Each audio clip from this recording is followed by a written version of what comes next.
in a given year, we make something like 9,000 ads for our brands. It's a big deal that we're thinking about the positioning of the product, the value proposition of the product. And the reason I bring that up is because if you're listening to this, you may be thinking, man, like there's nothing unique about my product. Well, it just may be that it's positioned in the wrong way. Welcome back. This is another episode.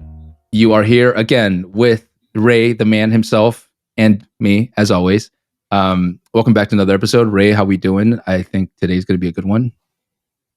Yeah, we're doing really good, man. I think I was actually today working with someone on our team, the Google team, around unit economics of a brand that we're trying to scale at the moment. And I saw that that's actually what you had on the agenda. So I thought it was actually perfect timing. Awesome. Okay, I'm not going to... let's review what the agenda is for you watching. You have no clue what the hell's going on. In today's episode, we decided, you know what, let's talk about... So as an agency, I think anyone that works in an agency has the luxury, the privilege of meeting a lot of brands at different stages of their businesses, mainly because they want to work with you or they're asking you questions. And, you know, we've been doing this for a few years now. And you know, patterns start to emerge that seem to always be true, regardless of what traffic source is hot or what channels are hot or what the trends are. These patterns seem to always stick around in terms of what types of brands make it or have a chance to get to that next level, because it seems like they have certain foundations, right? So I figured we use an episode, talk about that, share it with whoever's watching, and hopefully help them make tweaks so that if they find themselves in a situation where they're not like one of those brands, they can start to, you know, make some changes, right? Or if they are one of those brands, awesome, just keep going, like not second guess themselves. So maybe we can title this "The Key Ingredients for DTC Brands to Move to that Next Level." Maybe we can call it that. Out of all of it's D2C after all, maybe the best place to start, Ray, is looking at product and looking at product market fit. Product market fit is such a weird term to me, because there's a fair bit of subjectivity, or at least there's a fair bit of non-agreement as to what constitutes product market fit. How would you say, at home base, at Right Hook, how do we look at product market fit? Or how do you look at product market fit first to start? Yeah, great question. So you have different mental models, but the first one I look at is, do people want to buy what I am selling, right?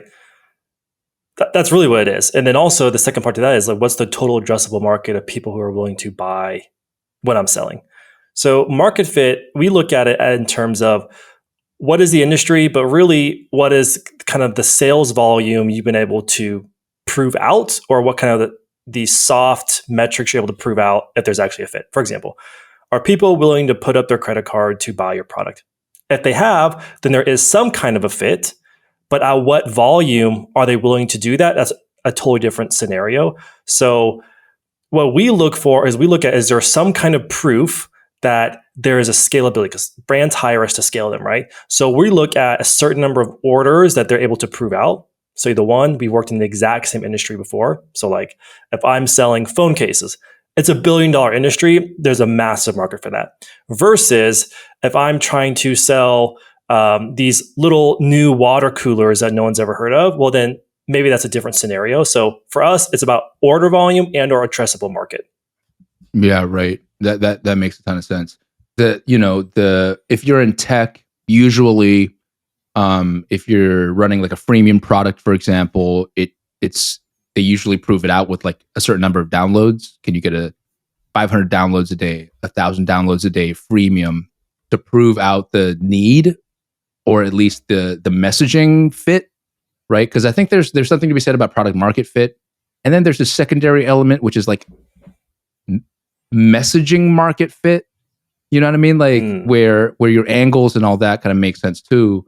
Product market fit is an interesting one for me because I've seen so many pathways towards attaining that product market fit, right?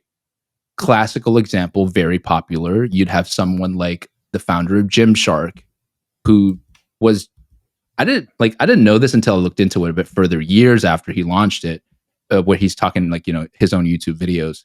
He was knitting his own stuff and going to like the local markets in the UK and selling them. And that was how he drummed up like, hey, there's something here. That's the whole point. I guess that's the whole point of the product market fit, the PMF.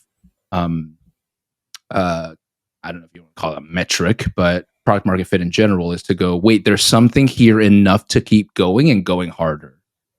So at the baseline, that's the signal we're looking for. Is there a number that we can throw out for people? Because I know how the internet works. I know how I'm the same. It's like, give me a number, man. How many ads should I create? And I was like 17. Okay, well, how many orders? Is it an orders per day kind of a thing? Is it a orders per? You see where I'm going with this? Yeah. So it's proving market fit, and then proving market fit. Like for us, does it make sense for you to even hire help? Is very different, right? So for us, market fit can be upwards of, I can get 100 people to buy my product, right? It could be 15 people. Like every brand on the history of the planet has only gotten their first 10 orders. So really you're looking at, are people willing to pay for what I have? So really there's not a magic number.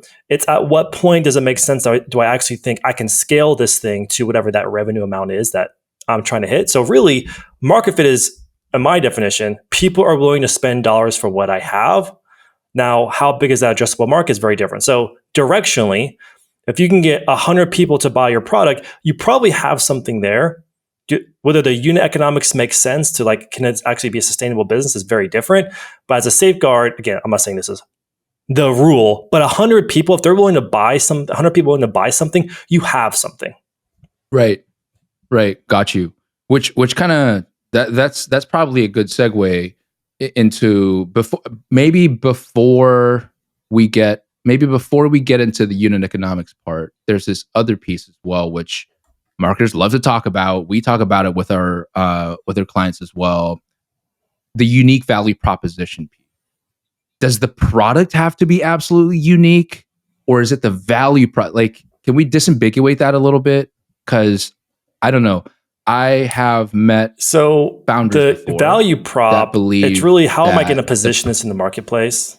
Yeah, because I've met founders before where they actually think that the product must be so unique, like first ever in the world, and that's how brands make it. And that's why the unique value proposition is there, because the product is so damn like. How does that fit into the whole thing? Like a brand I love to bring up all the time is Simple Modern. They sell tumblers and cups. They are definitely not the first one to do it. They're definitely not even the biggest one. And they're not even, are they good, but are they the best one? Well, that's completely subjective. But a great example for them is it's a completely saturated market, and they may not have nothing unique about them. So no, you don't need something unique. What you need is, I think of value prop as you're positioning the marketplace. Positioning can be identification of the type of people who buy that. It can be something special, like a specific benefit or a feature of that product. So it's funny, I was actually listening to a podcast, the most recent Operators podcast, and they were talking something about this where they were using in the lens of inventory, but their idea is you just need to have a product that it's good enough and that there's other people in your space, other competitors, and you can grow a big business selling other similar products that's good enough, but there's still a unique angle that you can add to the marketplace. So value proposition, it can be many different things. It can be, like I said, it can be identification. It can be the type of culture you're trying to emulate. It can be the type of core values you're trying to emulate, but it has to be something where you uniquely, like you're almost drawing your line in the sand of, this is what I'm trying to fit into the marketplace. Right. What is my, how does my voice, my brand's voice kind of add to the ecosystem, and where does it kind of fit in rather than just become a commodity thing? Right. That could just be slick branding. That could just be pretty pictures, or that could be ethnicities. for Yeah. example. Like Yeah. It we could have be a whole fashion brands. combination of things. They sell the exact same product, but your fit in the marketplace could be I'm niching down. I'm only for Asian women, only for white women, only for Latinas.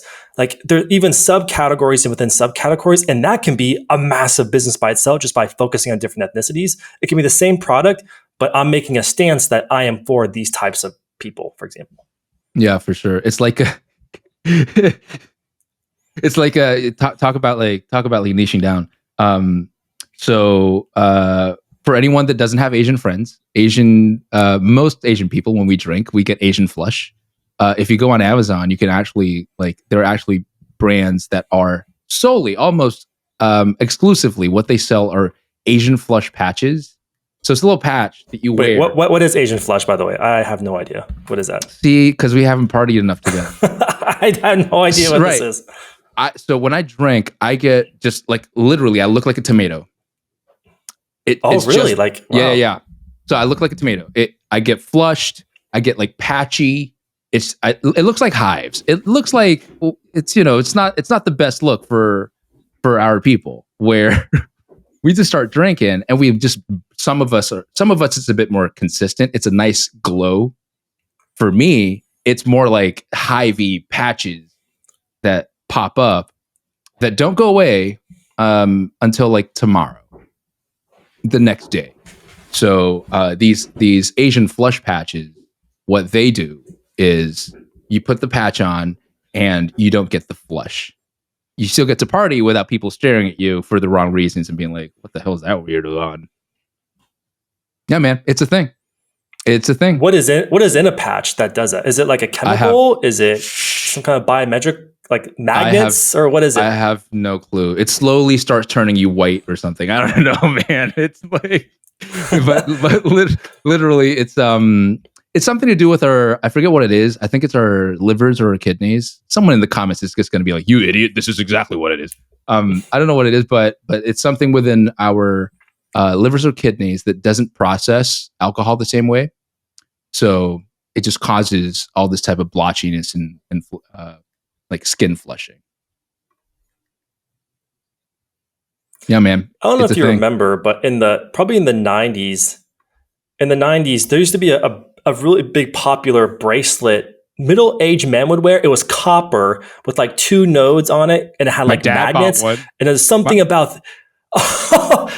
But speaking of like positioning in the marketplace, no one could prove one way or the other that it actually did anything. But because people believed in it, that we're here for longevity, it helps with your circulatory system, your nervous system, grounding, whatever this bullcrap is, that they took a copper bracelet, convinced millions of people that they needed this, even though it was turning their wrist green. My father. And I'm like, "Dad, what is that jewelry?" He's like, no. It's good for you. I go, "How? Like how is it good for you?" And he's like, "Don't ask questions. It's just good for you." And I was like, "All right, man. I've watched Dumbo. I know how this works." Yeah, it's exactly. I think it's exactly that, right? That's a really classic example of a value prop that's hitting home that doesn't even have to be fully like logical, and consumers are like just jumping in on it. So we've kind of covered product market fit. It has to hit a certain number to give you signals to add confidence in pouring more money, time, effort, other people into moving the brand forward rather than pulling the pin, and how hard you should move forward. Talked about like how a unique value proposition can just literally, or rather it is more about the positioning of the messaging and and resonance to an audience rather than the absolute uniqueness of the product itself, especially in D2C, right? You don't have to invent the next Uber to make it and start having sales in something like D2C, for example. You mentioned it earlier around unit economics. That's a big one. We've talked about it like a few times in a few other episodes. I think most pointedly the one with Luke where he's like, "You got to know your numbers." Mm-hmm. We went into it a little bit, and like if you're in the game, we talk about AOV, LTV, contribution margin, and all that. But if we had to like just strip it all back and boil it down to the most basics, just for, again, the people who might be in the game, they might be getting some success, but all this kind of nerdy stuff, they're not there yet, but they're getting sales. Can we break that part down for them so that they go, okay, well, whenever I hear unit economics in D2C, why is that so important? How does that play into my marketing efforts, or why does it even matter for me to scale? Yeah, so we're going to give our answer now. Like with everything else in the world and D2C, there are outliers that will break those numbers. So, for example, the first thing we look at is the margins of your product. At a minimum, you want 60% margins. Now, an outlier here is if you have a $500 product, you can be cool with 40 or 50% margins with a really high AOV. Like there's a wood engraving machine that we used to sell that was $2,000 and it was 30% margins. You can still crank with that. So I think at some point the AOV can overcompensate lack of margins. But the reason I bring this up is because you could have a massive breakthrough where, for example, I like to use this example with Dwayne Johnson and his Zoa energy drink. Like he's running it at a lower price than any other energy drink in the marketplace at significantly lower margins, but his breakthrough is his brand, right? You can have less margins, take market share, but he is so big that he can overcompensate for that with driving traffic and awareness to it. So there's outliers. So the first one is margins, okay? The second one specifically, if you're actually running traffic, again, this is our rule. We want something that's around $60 retail value. The reason why is if you're lucky, a third of that's going to go to marketing. So if you're anything less than 60% margin, you're spending a third of your cost to acquire people with ads, then you're losing money or breaking even at best, especially if you don't have like repeat buyers, for example. Again, but a breakthrough here could be, I'm a subscription business. I have a $34 thing, but my LTV is like 6 months, 9 months. Well, cool. Then like that's an outlier that you can change that rule. But those are the first two. And then based off that is we look at, once we know that, the AOV, we know the margins. Then what we look for is what kind of repeat purchase rate can you expect? Because that also changes your economics. For example, I'm going to give you two great examples. We have one brand we're running ads for right now that has a average order value of $63. Margins are fantastic, 80%. But their repeat buying rate is 9%. Because it really is, it's a one-time purchase type of product. People aren't going to buy several. So instead, they try to get them to buy many at one purchase, the first purchase. But on the flip side, we have another brand that their average order value is $58, but they have a 4x greater repeat buyer rate than that other brand I mentioned. So for them, their economics is radically different. They can be cool to break even on the first order and get those people to come back because that is the pattern that it shows. So it's those three. And the last one is going to be around what is actually your conversion rate. Just simple math. You can have a conversion rate at a certain threshold. So those are things that we look at because each one of those can radically make your ability to scale, or it can be such a bottleneck that you just can't get past it. Last example is we have a brand we're working with right now. They have a great repeat buy rate. They have a great average order value. But the problem is their conversion rate is so atrocious, you can't get past that economic until you fix that bottleneck. You have to fix that. And I'd like to tell a story where there was a brand we used to work with a couple of years ago. And at the time, they were at a 0.4% conversion rate, which was terrible. And so for 3 months, we were telling them, hey, we have to invest in this thing. Eventually, they did. They invested in it. And just with one rendition of their product pages, we got them almost overnight from a 0.4 to a 0.9. Their business doubled overnight by doing that. And that just shows the power of focusing on any one of those levers. Your business can literally double. And I like to tell that story because it shows that it may be a significant investment, but that investment pays for itself many times over. Hence the term investment, right? Like, it's, yeah, guys, you know, Yeah, I vividly remember us working with July Luggage, and you look, the challenge there is that one, it's luggage, it's heavy, Yeah. it's bulky. You got to fold that into your cost of goods sold. You got to figure out from a shipping and handling standpoint how that just takes away from your margin. But those cats are those cats are sharp running the business. Like Richard knows the numbers inside out. So the it doesn't have to, I see. It's funny. One of the talking points a lot of the people in D2C talk about is make your thing.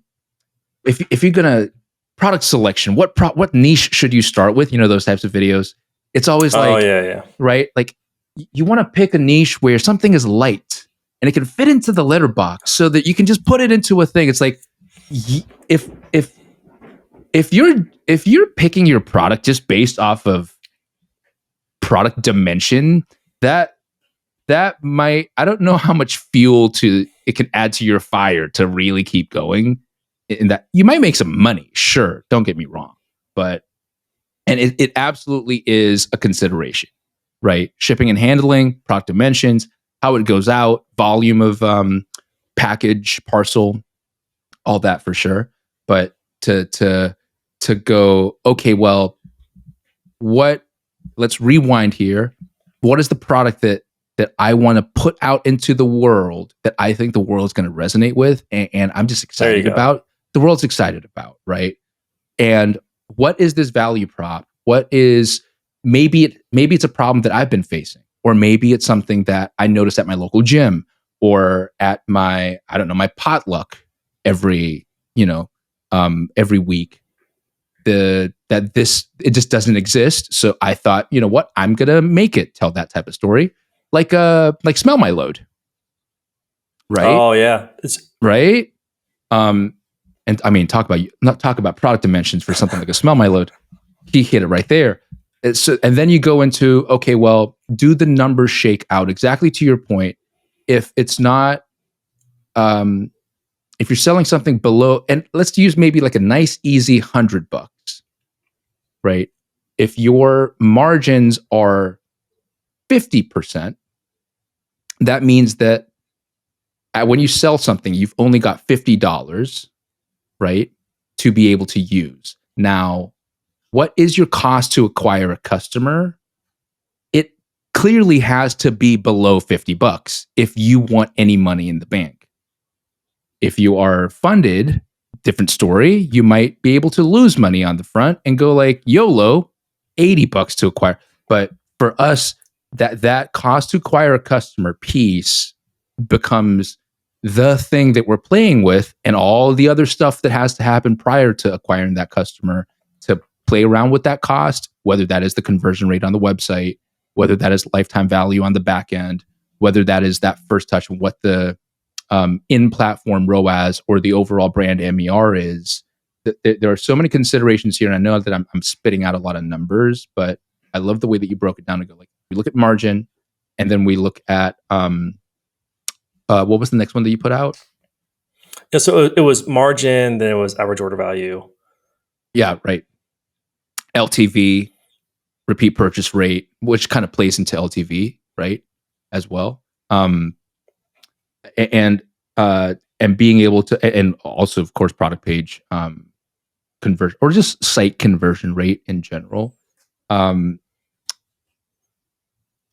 Just on that real quick is we have an example. We have a brand right now that we're working with where even with why I like to break it down like this is because it helps to simplify where should I put my focus. And I think that's probably more important than anything else is what are the levers I can pull to make a big difference for my brand. And so we have a brand that we work with where when they came on board and we saw things were going well, but they were seeing pains of, hey, I'm always running super thin on my cash flow every week, every single month. So I said, okay, cool. Let's dive into all these different buckets Because the great part about each one of those buckets, marginal changes or decreases in any one of those categories have massive dividends. So for that particular brand, we looked at their margins. So, hey, let's increase the price of this product that sells really, really well that we focus on. Okay, let's increase that price 30%. Then let's change the cost structure here. Then let's try to get them to buy 2 for a really great price or an upsell. And then let's also change what products we put advertising dollars behind. Very little changes that incrementally on the face of, you're like, oh, that's not going to make a difference. But you do enough of those across the entire funnel, that particular brand is taking 20% more gross profit home now at the end of the day. So they add up, and that's why we stress this so much, because once we see that, we can make those tweaks with that brand that have massive dividends at the end of the month. Yeah. We talk about this all the time with the team, because we use lean. You diagnose the problem and get to the root cause, and then it gives you a starting point. It's no different it's a starting point to focus on. It's no different to looking at your business and going, well, what is the key constraint, right? And if I alleviate this key constraint, it helps and I focus on that, it opens the doors to that next thing. It's not too different. It's a forcing function to really focus rather than get scattered all over the place. Founders, all of us, myself included, you too, shiny object syndrome. Hey, this brand's doing this, we should start doing it as well. Hey, we should start doing that because I heard somewhere else I want to steal this idea. But what's the key constraint and how do we focus on that is such a big thing. Oh, yeah, for example, it's, a lot of times when brands come to us, they want to say that, oh, my cost per click is just like, I only care about getting my cost per click down or getting my CPM down. That is the thing that's going to change my entire business. Like, no. Yeah, no, raise your prices 10%. Literally change nothing else, raise your prices, your conversion rate won't change, and now you exactly get everything you want, right? So that's why, like you said, what's the root cause? Like, if you can get clear on what are the things, what I like to call, what are the hinges that swing big doors? There's only a few of them. Find those things, focus on making the tweaks there, because that's what's going to really open up more opportunities. And that's what I love about what Lean has taught me. And why I'm so glad that it exists, within our core team. It's the fact that the pain might be here, but the root cause might be completely somewhere different. So if you just stare here, you're falling for the magician's trick, which is he's getting you to look at the hand, his hand here, all the good stuff is back happening that way. So if you can just kind of go back and go, whoa, wait a second. My cost per click is okay. Is it really a cost per click problem? Right? Sure. If it went away, you might have less pain, but what's the larger issue here? Clearly, we've got more questions to ask, to just pause a little bit and dig a bit deeper rather than looking at just that one number. Right? Because I think when something's painful enough, or we perceive it to be painful enough, we really do think that once that thing disappears, it's just butterflies and just, lush pastures, blue skies, and deer just hopping everywhere. But something else is going to. I wish that was true. Right. We all do. We all do, for sure. So that's the easy trap to fall into. How much of that ability do you think, that ability to kind of see what's going on, before we go back to unit economics thing, how much of that do you think plays into whether a brand can make it to that next level and the level after that? Honestly, I think it's a core foundation, because let me tell you the reason why is having the ability to zoom out, ask those kinds of questions using lean. If you want to use lean, for example, as this is being able to find out what's the root cause that's going to unlock that next plateau, or unlock the current plateau I'm on to then hit that next growth phase, is, I think it's critical, because at the early stage of your brand, you have no negotiation terms, right? With more volume, or at a certain point in more volume, you have more negotiation terms with everything, your suppliers, shipping, payment processors. So it is pretty critical, because like I said, a few percentages in any one of those four areas unlock a new opportunity for you. So often what I find is because the pain is so real just on a day to day, I need to keep making ads that bring more money. I just got to keep sending out emails that make more money. I just got to fulfill these customer service questions and fulfill orders. Like the pain is always there, that it's really hard to zoom out and be like, okay, how can I get away from the pain and get in the clouds a bit to find, okay, I could actually tweak these four areas to then help me get to that next phase, to then hire that help or whatever that is. So I think it's critical. And I think sometimes you just need a partner or someone who can help you be objective to look at those core areas. And I feel like that's the biggest thing that a lot of brands just don't have, like someone that can help them zoom out and ask these kind of questions. Yeah, for sure. You mentioned something that I think goes really nicely into what we've been talking about so far already. Is the next thing. Getting to that place where you can start to hire help, right? We get hit up by a lot of brands, like all kinds of stages. Some of them want to come straight out the gate before like websites even up and really want to hire help. And they'll be DMing me in like, whether it's on Instagram or sometimes even LinkedIn. I'm like, whoa, this is a funky place for you to be. All right. But point being, I guess the question I want to ask is, when do you think is a good time, is the right time for a brand, for maybe a founder that might be like a one-person founder, maybe as in founder brand running the brand, that's it. When is the right time for them to come on in and get help from, I don't know if it's a contractor or if it's an agency or if it's a some type of hands-on help, right? Should they build up, like, is there a number money-wise? I'd love to talk about that. And I also love to talk about, should they build up a certain competency first themselves and then get someone in? What are your thoughts there? Man, this is so heavily contested, and Right. there's going to be so many people in the comments that disagree with it. My personal belief is, one, like, do you have the money to do it, right? What's the runway that you're willing to pay for someone to give you help? And frankly, another way is, what are you comfortable with losing to experiment with bringing on help? So what I often like is, I think, having seen so many different founders, is the best founders we work with, they have a core competency. Okay, they have a core understanding in a lot of different areas. They may not be a specialist, but they know enough to be dangerous, to ask the right questions, and to also, frankly, just know if who is legit and who's not legit. So you don't have to be a unicorn to do that. So I really believe now that the best thing to do is that you have some experience in those areas. So for example, if you're trying to hire a partner to help you run paid acquisition, whether that's social or Google, it would serve you very well to, even though you just want to hire it right away, to spend some time trying to learn it yourself, so that you know the right questions to ask. You know a little bit to be dangerous, to help you vet and find the right partner. Why a lot of people don't want to do that is because it's the pain of having to face the learning curve that's before you to learn it. And it's not easy. Believe me, it's not. All the different channels we run, it's not easy.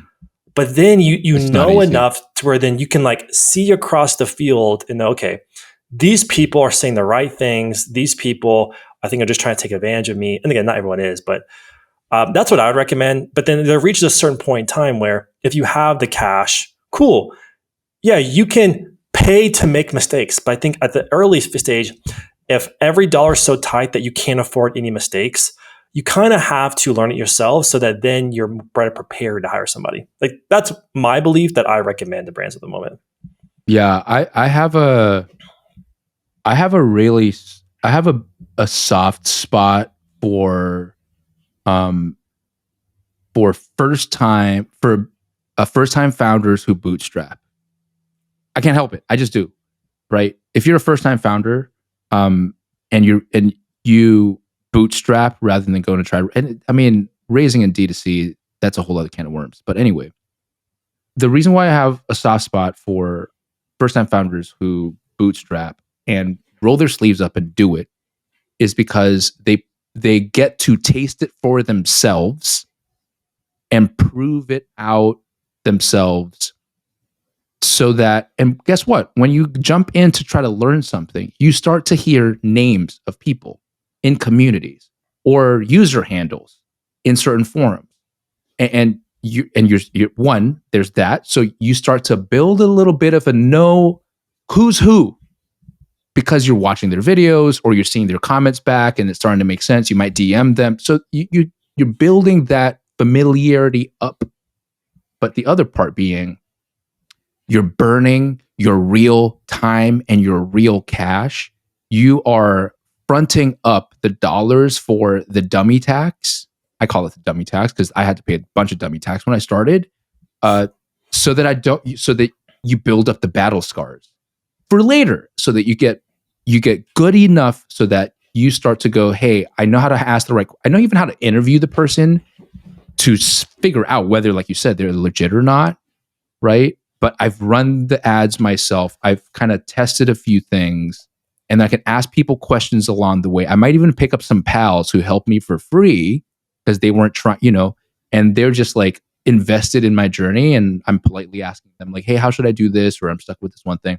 That's what happened in my first venture. Like, did that the whole time. Went from not knowing how to code to being able to write little snippets in React and Angular JS and stuff like that.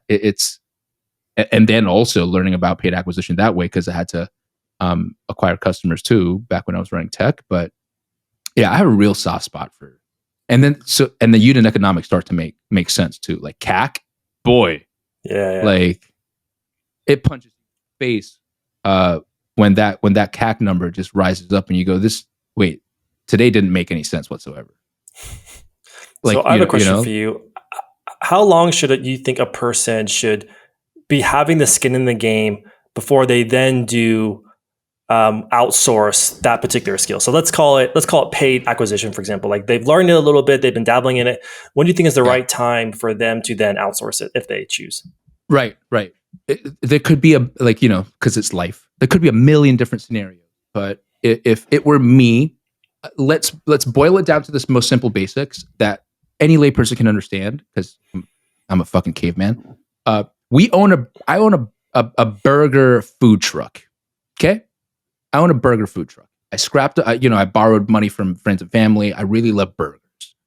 I own a burger food truck. I can't afford to hire anyone just yet because I exhausted all my money putting the food truck together and paying my suppliers for the burgers. Okay, so that's the scene.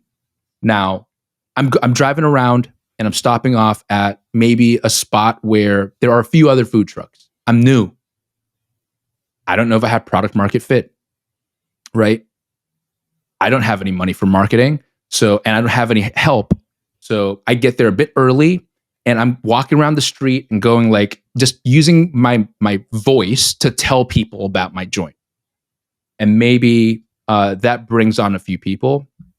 So, and for the first night, I sell maybe I had 200 in stock. I sell 100 burgers.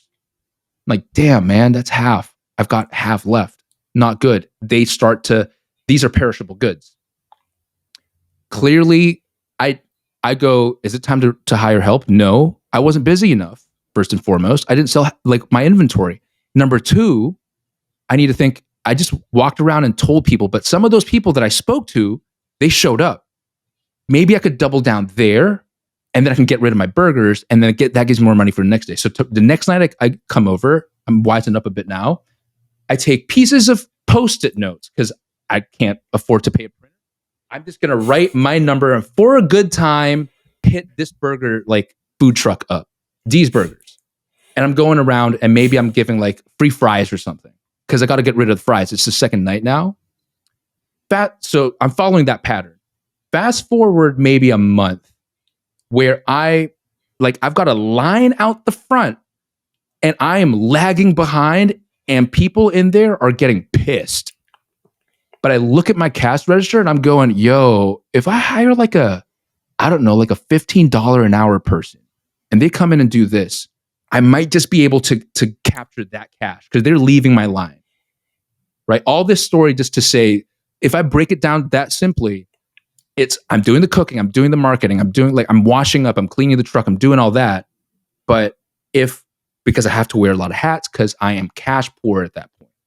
But now that in my own ability, I maximize and hit that ceiling where it's like, this is the max I can do. And I am spent, right? And if I keep going like this, it's only going to crash. That's in my personal preference. That's when I would hire. If I'm completely bootstrapped and I just don't have my cash reserve is just wafer thin, right? Now, when the next person comes on, I can show them like the first night, I'll be able to just tell them, look over my shoulder because I've done this before, rather than be like, hey, I've never done this before. I'm going to pay you. I'm a bit skeptical. You prove it out. And I can't tell whether they're legit or not. You know what I mean? Like that's the way that I'm kind of thinking through it. Yeah, I completely agree with you. Like, I'm noticing even with us growing the agency and other brands that we've had the privilege of watching their journey as their brands exploded and they got 20 people, 30 people on their team, is you grow until you reach a level of so much either pressure or uncomfortableness that you're forced to then make that next, okay, I need to hire help, either because I need to focus on a higher leverage activity or it's too much for me. But the beauty of running it that way, and honestly, unless you're bootstrapped, there is no other way. But the beauty of running it that way is you keep yourself lean up until the absolute last moment where you have to then unlock that next level. And so I think that's the biggest thing is like, that's just the reality of growing a business. You grow until you reach this pinnacle where you have to make a choice because it's either too much and you have to get the help. But if you do it too early, you didn't learn the lessons. In your example, didn't get the battle scars. Or then number 3, you might have hired way too early and now you have to eat that cost, which is a huge bad thing that we've experienced. And that just causes neediness and desperation. And now you have to make shit work. Work stops being enjoyable. Like you get a lot less creative. It just causes problems. It just causes problems downstream. I've seen it happen too many times, right? I mean, we can talk about all this or just have a rich uncle. So, like, maybe we should just drop a course on how to find a rich uncle. That's a thing for sure. Okay, so another part everyone talks about this. You got to get traffic, right? When I like to think about traffic in 2 different ways. There's the cold, hard numbers traffic, and then there's street cred. Eyeballs of fans, like the street cred part, and then there's the traffic part. Most direct response marketers I know are really, really good at the traffic part. Not really all that with the street cred part. I think street cred in various different industries mean various different things. But if you are in apparel, accessories, cosmetics, skincare, street cred might not just be all the, I guess, more so the skincare part or the cosmetics part, not just the sciencey stuff, but also the, hey, here are the other people that are using it too or talking about it part. How do we think about that? I'm a big fan of the street cred start for most brands because you just get content and traffic at the same time and cred. Yeah. Right. But how do you think about it? Man, the question is like, what do you want long term? Street cred by far is the best thing for your brand long term. Takes longer, hard to build, hard to maintain. But once you have that momentum, it is very hard to kill. Whereas paid, it's the shortcut. I can run up some ads tomorrow, drive a bunch of traffic. So freaking easy. But it can come to a screeching halt and be business crushing. And it's easy to kill that momentum. I turn off my ads, everything stops. So Or someone reports it's really my like profile. Yeah. Or I had a brand I talked to yesterday. They got hacked and Meta saw the hack, shut down their ad account. Boom, business over. Yeah. So it depends on like, and you, thankfully, you lead us as a CEO, and your job is you help us think long term, right? That is like the function of being the CEO. And so you're thinking a year, 2 years, 3 years down the road. We just did our 3-year plan, actually. That's why I'm thinking about this, is because we have the opportunity to do that. It helps to put in perspective, and that's key, the perspective of what is the business I want in 3 years. So you make the right decision for the next 3 years versus what's the decision I want to make tomorrow just for the quick win. So it's really, what do you want? Do you want a long-term business, a healthy business, something that you can proud of, you can exit, whatever that is? Or are you trying to do a smash and grab and just make as much money as possible tomorrow? Like, the route you take is very different based off those outcomes. Yeah. And by the way, do you want that or that? Neither of them are guaranteed to, by the way. It's not a foregone conclusion. So you could try to go smash and grab and try to make a whole bunch of money tomorrow. It might not actually happen. Seen a lot of my like affiliate friends go into that, go down that road. And by the way, a lot of them, for them, it does happen. I happen to know some very, very, very, very, very good affiliates between you and I, right? Like, or you can try to build a really great brand, and that thinks long term and brings the money in that way. But it's also not a foregone conclusion. Point being, that's why we're talking about this right now, so you can kind of hear the stories, think through these things, and go, you know what? Does this fire me up every morning, even when shit is super hard? Does it fire me up every morning to be like, yeah, let's go? And when things are great, does it still fire me up in the morning to go, yeah, let's still keep going? I'm not going to ease up on the pedal because we're not there yet. Against all of, and then sense check, right? The thing, it's funny, we talk about product market fit. I have this metric that I joke around with all the time. It's called Cred market fit. Here's how you know your brand has like, it is like people actually give a shit about it.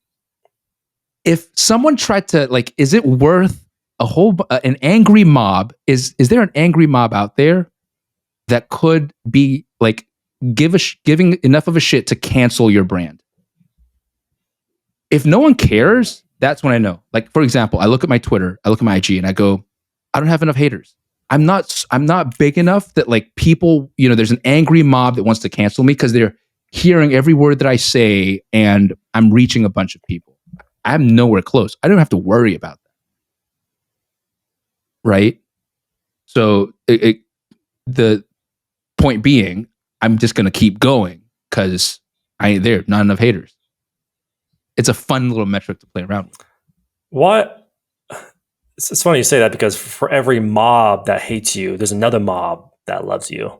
So I think that's why if you focus on the street cred, like you have both. You have haters and you have lovers.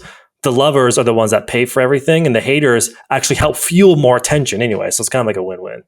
But the point being, you are at least in the stratosphere, high enough in the stratosphere to get noticed by the market in the first place. Yes. And to have people talking about it, right? And if your brand, you know those brands where they take one step out of line and the whole world is just like enraged because it's a brand worth noticing. If you're under that stratosphere, you could go tomorrow, 3 people get sad. Oh, shucks. That brand's gone now. Can't buy that. You know, like to get to that's the way I think about us at Right Hook. That's the way I think about my personal brand and working with you and your personal brand. Like to get to that noticeability level. Same thing for our clients, right? It's that, and then all the other stuff that we talked about. Like Cred market fit. Let's look at unit economics. Let's look at whether we're thinking short term, long term, or not. And then let's look at product market fit and the UVP portion. Well, all those things are so critical. One thing I want to add just on the UVP is because we're currently going on a huge focus in our company on our the creative strategy behind every ad we make. So in a given year, we make something like 9,000 ads for our brands, right? And so it's a big deal that we're thinking about the positioning of the product, the value proposition of the product. And the reason I bring that up is because if you're listening to this, all 500 of you, if you guys listen to this, you may be thinking, man, like there's nothing unique about my product. Well, it just may be that it's positioned in the wrong way. Is that you may have everything you have already to unlock it, but you're just not positioning it correctly. Now, there's different ways and strategies to do that. And that's why I am such a big fan of just positioning and value proposition, because you can take the same product. I'm going to take this timer. Yes, I fell for it. I bought a timer, productivity. Okay. Awesome. The thing that most ads are running this product for is just one vein, one value proposition to one specific type of person. However, there's other personas and use cases and other ways to position that same exact value proposition to other people that can unlock a blue ocean opportunity. And that's why I'm such a fan of it, because one product has potentially several different unlocks, which is a wholly different podcast episode. Yeah, it absolutely is. I want to piggyback off of you. You're doing a show and tell. I want to do a show and tell too. I'm not gonna lose out on this. So this thing right here, I'm not religious, by the way. I just use this to, I don't know if you guys can see it or not. There it is. I learned this from YouTubers. Put your hand there. Okay. This thing right here, that's a good idea. It's just meditation beats. Or if you're so inclined, like prayer beats, right? For all intents and purposes, to someone who's not in this world, it's just balls of wood strung together, right? Like if I had to convince you to buy this, and I'd be like, yo, listen, I need cash, man. Can you just buy this off of me? How much is this worth to you? Oh, probably be frank. Right, $5. Yeah, $5. Right? I paid $180 for this. Oh, because it was at this temple at the deer park in Japan. It's made out of like what they call like steel wood. Anyway, and it comes in like a pretty little box, right? And also when I do my Wim Hof breathing, I don't use the app, so I count how many breaths I have. Oh, that's so smart. Right? And also it looks pretty to me. I'm already a big like Zen Buddhism. I wouldn't call myself a practitioner, but definitely an aficionado. I was like, no brainer. I will not be able to get this anywhere else. I've looked online before, right? Like positioning to the right market. Take something that someone would pay $5 for to like $180. Happy as a lark that I bought this. No buyer's remorse whatsoever. Right? That's I think in a nutshell that's a really great example. Balls of wood. It is, and that's one of the first things we like to look at for our brands. Is, okay, is it positioned the right way? And I think it goes back to the argument with some of the brands we face. It's like, oh, I can't raise my prices. Well, why? Oh, because like they won't pay anymore, or these other brands sell a similar product for this price. Well, that just depends on how you position it.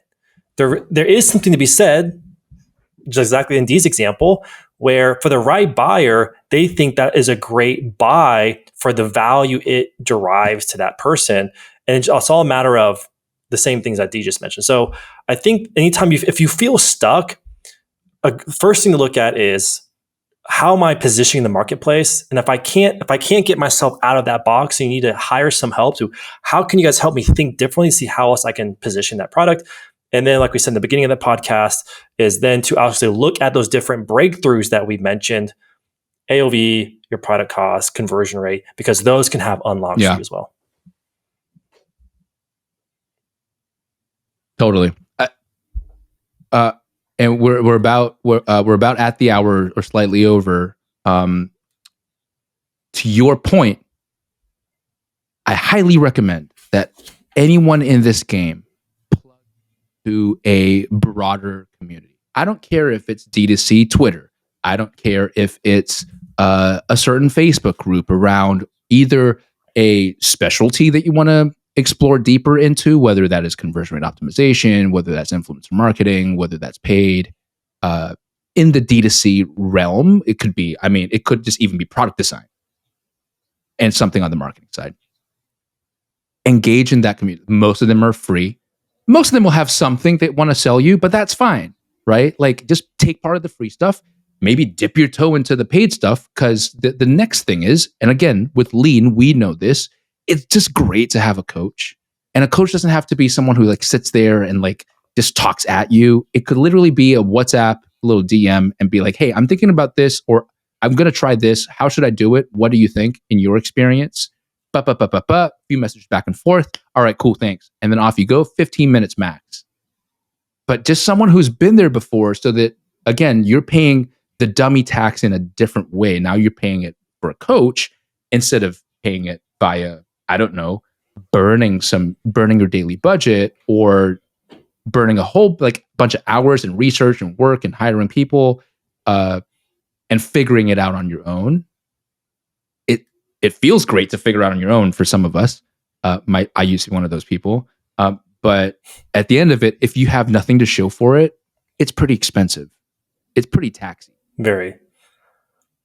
One thing I want to add is joining a community. It's the shortcut. Unless you're going to pay for someone to figure it out for you, it's the shortcut. I mean, I got started from a community, and a lot of people I know got started from a community. So some of our best friends some of our great friends in the industry are because of like online communities, like, you know. Exactly. And by the way, Right Hook is launching a community, so I have to put that plug in there. The thing to think about is, why do communities work? Is you're in the right rooms of other people who are figuring it out with you, so you get their learnings and you help yourself not make their mistakes. But then in that group, you also have people who are beyond you that can then help you have that shortcut of, ooh, I made this mistake, don't make it. Ooh, this is working for me, you can steal it. Communities are critical because it's either, there's only two hacks in life. What you learn and the people you interact with, those are, in my opinion, the only two hacks to shortcut to success. So either you go read books, go watch YouTube, or you be around people who are doing it or have done it. Those are the hacks. Or both. Super, like, level it up. Do both. Do the YouTube, go read that, and connect with the people. You are just like squirreling stuff away all the time. Like, I haven't met, well, I mean, maybe because we are in those communities, the sharpest ones are there. It's a great place. I'm always reminded of Kevin Hart talked about it. Dave Chappelle talked about it. I think Chris Rock talked about it as well. And they were talking about the New York stand-up comedy scene when they were cutting their teeth. And the way that they describe it is, imagine, and I never knew this about stand-up in New York. In New York, on an average night, Dave Chappelle, in one night, would have done 13 shows in a comedy club. 13 at-bats. Wow. So he gets to tweak stuff. Crazy. In between those 13, he's going to the green room where he's around other funny people trying to be funny, and they're just razzing one another, and they're all trying to like be funny together. And so they're giving tips and all that. So he's saying, like, between show number 1 and show number 3, if someone made fun of me or gave me a note or something like that, show number 3 might have a completely different opener to show number 1. By show number 13, it might be a whole different other show. But imagine that every night. You're bound to get better. You're bound to be amazing after even like a month of that. You know? So yeah, we've gone on like all over the damn joint, but I cannot rave enough about being part of a community. I don't care if it's hours that we launch, I don't know when, but just go join one now and be part of the conversation and just partake. A lot of people have a lot to give, right? For sure. You don't know where to start? Look Ray up on Twitter, see who he interacts with and follows. Don't know where to start? Look me up on Twitter, see who I interact with, and then who I follow them. Start playing around before you'll get there before you even know it. All right, Ray, let's wrap this up. If I want to run if I need to take a good hard look at my brand, and whether I can take it to that next level or not, for some key ingredients, any kind of key things for them to take away? We've talked about a few of them already. Anyone you want to emphasize for them to kind of wrap this up nicely? Yeah. So look at those pillars I mentioned, and I like to just do the math. If I change one of these 5%, so if I increase my prices 5% and at my current order volume, what would that mean to my gross profit if nothing else changed? So just look critically, remain curious, and do the math. Okay, if I can make these incremental adjustments, what will that do to my top line and my bottom line? And then, frankly, just try and see what happens. The biggest objection most brands have to raising their prices is they think people are going to stop ordering. 9 times out of 10 that we do this for our brands, we increase prices 15, 20, or sometimes 30%. Nothing literally happens. They just make more money, right? So just remain curious and try and see what happens, and then let the data decide. But I think the biggest part is just ask yourself the questions and zoom out so you can actually see it objectively. I love that. Yeah. I'll give mine as well. Stay curious, for sure. Like, over and above anything else. And maybe I can give my wrap up in this kind of way. If I had to start a brand from ground zero, absolute ground zero, but I had product already and it just needs, maybe I got hired in as like a marketing manager or something, I'd focus mainly on 2 things. The unit economics, I need to make sure that's right. And then the other part, I'm going to go hard on cred. I'm just going to go hard as hell on street cred. Because that brings traffic. Traffic brings me more eyeballs onto my product page. That gives me more data for my conversion rate. Because if I'm sending it like 50 people, that's hardly any data for my conversion rate. Then I can tweak my messaging. But street cred is a really great way to go before I even start with any type of paid direct response. It would just be street cred first. Guys, thank you for joining us for this kind of meandering hour. First one this year. We're gonna find our feet. I think this year we've got some big plans coming around.